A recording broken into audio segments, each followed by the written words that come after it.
ആവണക്കെണ്ണ എന്ന് പറയുന്നത് നമുക്കൊക്കെ വളരെ ഫെമിലിയർ ആയിട്ടുള്ള കാര്യമാണ്. നമുക്കറിയാം ഒരുപാട് ഇമ്പോർട്ടൻസ് ഉണ്ട്, അല്ലെങ്കിൽ ഒരുപാട് ഗുണങ്ങളുണ്ട് ആവണക്കെണ്ണയ്ക്ക് എന്നുള്ളത്.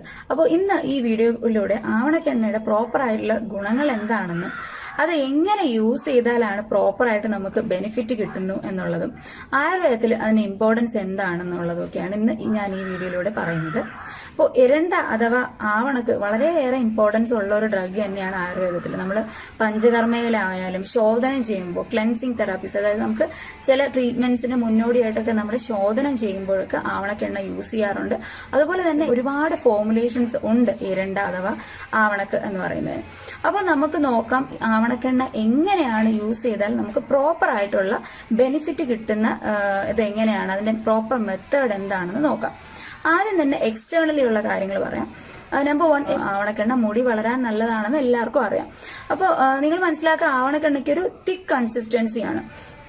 അതുപോലെ തന്നെ ആവണക്കെണ്ണ ആന്റി ബാക്ടീരിയലും ആന്റി ഫംഗലും ഒക്കെയാണ്. അപ്പം നമ്മുടെ തലയോട്ടിയിൽ എന്തെങ്കിലും ഒരു ഇച്ചിങ്ങോ ചൊറിച്ചിലോ അല്ലെങ്കിൽ ചെറിയ സ്കാൽപ്പ് ഡിസോർഡേഴ്സ് ഒക്കെ ഉണ്ടെങ്കിൽ ആവണക്കെണ്ണ വളരെ നല്ലത് തന്നെയാണ്. അതുപോലെ തന്നെ ഹെയർ ഗ്രോത്തിനെ പ്രൊമോട്ട് ചെയ്യാനും ആവണക്കെണ്ണ സഹായിക്കും. അപ്പോൾ നിങ്ങൾ മനസ്സിലാക്കേണ്ടത് ആവണക്കെണ്ണയ്ക്ക് ഒരു തിക്ക് കൺസിസ്റ്റൻസി ഉണ്ട്. അപ്പോൾ അത് പ്രോപ്പറായിട്ട് നിങ്ങൾക്കത് എഫക്റ്റ് ചെയ്യണമെങ്കിൽ അല്ലെങ്കിൽ പ്രോപ്പറായിട്ട് നിങ്ങൾക്ക് അതിന്റെ ബെനിഫിറ്റ് കിട്ടണമെങ്കിൽ നിങ്ങളത് കൃത്യമായിട്ട് വേറൊരു ഓയിൽ ബേസിന്റെ കൂടെ അത് മിക്സ് ചെയ്യുക. അതായത് വെളിച്ചെണ്ണയോ അല്ലെങ്കിൽ ഉരുക്ക് വെളിച്ചെണ്ണ ആവാം, ആമണ്ട് ഓയിൽ ആവാം, ഒലിവ് ഓയിൽ ആവാം. ഈ എണ്ണകളൊക്കെ സെയിം ക്വാണ്ടിറ്റി, അതായത് 2 ടീസ്പൂൺ ആവണക്കെണ്ണ എടുക്കുകയാണെങ്കിൽ 2 ടീസ്പൂൺ ഇതിൽ ഏതെങ്കിലും ഒരു എണ്ണ, വെളിച്ചെണ്ണയോ ആവണക്കെണ്ണയോ ഒക്കെ, വെളിച്ചെണ്ണയോ ബദാം ഓയിലോ ഒക്കെ അതിൽ മിക്സ് ചെയ്തിട്ട് വേണം നമ്മൾ തലയോട്ടിയിൽ അപ്ലൈ ചെയ്യാനായിട്ട്. എന്നാൽ മാത്രമേ അതിന്റെ പ്രോപ്പർ ആയിട്ടുള്ള ബെനിഫിറ്റ് നമുക്ക് കിട്ടുള്ളൂ. അപ്പോൾ അപ്ലൈ ചെയ്യുമ്പോൾ എങ്ങനെയാണ്, ഇതിനെ ഒന്ന് ചെറുതായിട്ടൊന്ന് ചൂടാക്കണം. അപ്പൊ ചൂടാക്കുമ്പോൾ ഒരിക്കലും ഡയറക്റ്റ്ലി എടുത്ത് ഹീറ്റ് ചെയ്യരുത്, ഇൻഡയറക്റ്റ് ഹീറ്റാണ് കൊടുക്കേണ്ടത്. അതായത് ഒരു പാത്രത്തിൽ വെള്ളം തിളപ്പിക്കുക, ആ തിളച്ച വെള്ളത്തിന്റെ മുകളിൽ എത്രയാണോ നമുക്ക് വേണ്ടത് അത്രയും മിക്സ് ചെയ്തിട്ട്, അതായത് ആവണക്കെണ്ണയുടെ കൂടെ ഒരു ഓയിൽ ബേസും കൂടെ മിക്സ് ചെയ്തിട്ട് അതെടുത്ത് ചൂടാക്കിയിട്ട് ആ ചൂടോടെ അത് സ്കാൽപ്പിൽ അപ്ലൈ, ചെറിയ ചൂടോടെ സ്കാൽപ്പിൽ അപ്ലൈ ചെയ്ത് കൊടുക്കാവുന്നതാണ്. ഇപ്പോൾ ഇങ്ങനെ ചെയ്യുമ്പോൾ നമ്മുടെ ഹെയർ ഗ്രോത്തിനെ പ്രൊമോട്ട് ചെയ്യാനായിട്ട് സഹായിക്കും. അതുപോലെ തന്നെ സ്കാൽപ്പിലെ ചെറിയ ചെറിയ ഇച്ചിങ്ങും, അല്ലെങ്കിൽ ഇതൊക്കെ ആന്റി ബാക്ടീരിയൽ പ്രോപ്പർട്ടി ഉള്ളതുകൊണ്ട് ഇച്ചിങ്ങും, പിന്നെ ഡാൻഡ്രഫിന് വളരെയേറെ നല്ലൊരു മെത്തേഡ് തന്നെയാണ്. ഡാൻഡ്രഫിനെ കുറയ്ക്കും. അപ്പോൾ നോർമലി ഡാൻഡ്രഫും കുറഞ്ഞ് സ്കാൽപ്പ് ഹെൽത്തി ആവുമ്പോൾ ഹെയർ ഫോള് നാച്ചുറലി കുറയും, ഹെയർ ഗ്രോത്തിനെ പ്രൊമോട്ട് ചെയ്യുകയും ചെയ്യും. അപ്പോൾ ഈ മെത്തേഡിൽ നമുക്ക് മുടി വളരാനായിട്ട് യൂസ് ചെയ്യാവുന്നതാണ്. ഇനി സെക്കൻഡ് വൺ എന്ന് പറയുന്നത്, ആണുങ്ങൾക്ക് മീശയും താടിയും ഒക്കെ വളരാനായിട്ട് ആവണക്കെണ്ണ വളരെയേറെ സഹായിക്കും. അതും ഞാൻ ഈ പറഞ്ഞതുപോലെ ഈ മെത്തേഡിൽ ആവണക്കെണ്ണയുടെ കൂടെ ഒരു ഓയിൽ മിക്സ് ചെയ്യുക. അത് താടി ഒക്കെ വളരാനാണെങ്കിൽ ഉരുക്ക് വെളിച്ചെണ്ണയൊക്കെ ആയിരിക്കും കൂടുതൽ ബെറ്റർ. ഉരുക്ക് വെളിച്ചെണ്ണയോ ഒക്കെ സെയിം ക്വാണ്ടിറ്റി മിക്സ് ചെയ്തതിന് ശേഷം നമ്മുടെ ഫിംഗർ ടിപ്സിൽ, ചെറിയ ചൂടോടെ ഫിംഗർ ടിപ്സിൽ എടുത്തിട്ട് നന്നായിട്ട് താടി മസാജ് ചെയ്ത് കൊടുക്കുക. മസാജ് ഒരു 2 മിനിറ്റ് മസാജ് ചെയ്യാം.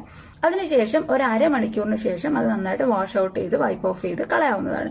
ഇങ്ങനെ ദിവസം 2 പ്രാവശ്യമായിട്ട് ചെയ്യുമ്പോൾ നിങ്ങൾക്ക് ആണുങ്ങൾക്ക് താടിയും മീശയും ഒക്കെ വളരാനായിട്ട് വളരെയേറെ സഹായിക്കുന്നതാണ്. ഇനി നമ്പർ 3, ചിലർക്ക് കൺപീലിയും അതുപോലെ തന്നെ പുരികവും ഒക്കെ വളരെ കുറവായിരിക്കും.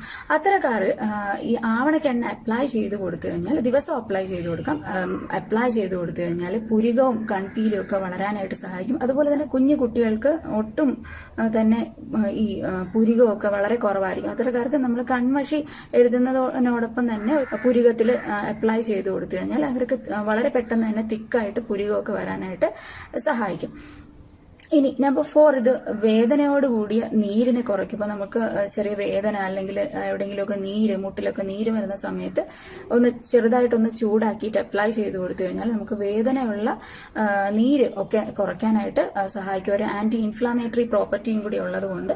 നമ്പർ 5, ഇതിനൊരു ആന്റി ബാക്ടീരിയൽ പ്രോപ്പർട്ടി ഉള്ളത് കൊണ്ട് തന്നെ നമ്മുടെ ആക്നേസിന് വളരെ എഫക്റ്റീവായിട്ട് ആക്ട് ചെയ്യും. ആക്നേസിലൊക്കെ ഇത് അപ്ലൈ ചെയ്ത് കൊടുത്തു കഴിഞ്ഞാൽ അത് ആക്നേസ് കുറയ്ക്കാനായിട്ട് സഹായിക്കും, ഒരു ആന്റി ബാക്ടീരിയൽ പ്രോപ്പർട്ടി ഉള്ളതുകൊണ്ട്.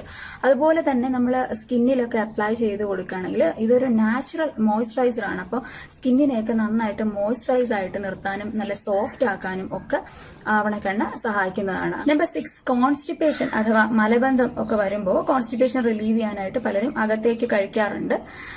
ആവണക്കെണ്ണ എന്ന് പറയുന്നത് കോൺസ്റ്റിപ്പേഷൻ റിലീവ് ചെയ്യുന്ന ഒരു സാധനം തന്നെയാണ്. അതിനൊരു ഉഷ്ണവീര്യം ഉണ്ട്. അപ്പൊ നമ്മുടെ ഡൈജഷനെ പ്രോപ്പർ ആക്കുകയും അതുവഴി നമുക്ക് കോൺസ്റ്റിപ്പേഷൻ റിലീവ് ചെയ്യുക ഒക്കെ ചെയ്യും. എന്നിരുന്നാലും നമ്മൾ എപ്പോഴും അകത്തേക്ക് കഴിക്കുമ്പോൾ ഒരു ഡോക്ടറിന്റെ പ്രിസ്ക്രിപ്ഷനോടുകൂടി കഴിക്കുന്നതായിരിക്കും എപ്പോഴും ബെറ്റർ. അപ്പൊ ആവണക്കെണ്ണ എന്ന് പറയുന്നത് പാലിലോ അല്ലെങ്കിൽ ചൂടുവെള്ളത്തിലോ ഒരു 10-15 ml വരെ നമുക്ക് ഒഴിച്ചിട്ട് കഴിക്കാവുന്നതാണ്. പക്ഷെ എന്നിരുന്നാലും എപ്പോഴും ഡോസിങ് എപ്പോഴും ഒരു ഡോക്ടർ പ്രിസ്ക്രൈബ് ചെയ്യുന്നതായിരിക്കും നല്ലത്. കാരണം നമ്മൾ എപ്പോഴും ഒരു രോഗിയുടെ ബലവും കോൺസ്റ്റിറ്റ്യൂഷനും ഒക്കെ വെച്ചിട്ടായിരിക്കും ഈ ഡോസിങ് പ്രിസ്ക്രൈബ് ചെയ്യുന്നത്. അപ്പോൾ ഡോസിങ് കൂടി പോയി കഴിഞ്ഞാൽ നമുക്ക് വയറിളക്കത്തിലേക്ക് പോവാം. പിന്നെ വയറിൽ ക്രാംസ് അഥവാ നല്ല വേദനയും ഒക്കെ വരാം. അതുപോലെ തന്നെ ചിലർക്ക് വൊമിറ്റിംഗ് ടെൻഡൻസി വരാം. ഇതൊക്കെ ഡോസിങ് മാറിപ്പോയി കഴിഞ്ഞാൽ ഈ പ്രോബ്ലംസ് ഒക്കെ വരാം. അതുകൊണ്ട് എപ്പോഴും ഒരു എക്സ്പേർട്ട് ഒപ്പീനിയൻ എടുക്കുന്നതായിരിക്കും നല്ലത്. അത് മാത്രമല്ല, ഇത് എപ്പോഴും കൂടുതൽ ഡ്യൂറേഷൻ എടുക്കാൻ ഒരു കണ്ടിന്യൂസ്ലി നമുക്ക് എടുക്കാൻ പറ്റിയ ഒരു ഡ്രഗുമല്ല ആവണക്കെണ്ണ എന്ന് പറയുന്നത്. അതുപോലെ തന്നെ പ്രഗ്നന്റ് ലേഡീസും അതുപോലെ തന്നെ ഫീഡ് ചെയ്യുന്ന മദേഴ്സും ഒന്നും ഇത് കഴിക്കാതിരിക്കുന്നതായിരിക്കും, ഇന്റേണലി ഇത് യൂസ് ചെയ്യാതിരിക്കുന്നതായിരിക്കും നല്ലത്. അപ്പോൾ ഇതാണ് മെയിനായിട്ട് ആവണക്കെണ്ണയെ കുറിച്ച് പറയാനായിട്ടുള്ളത്.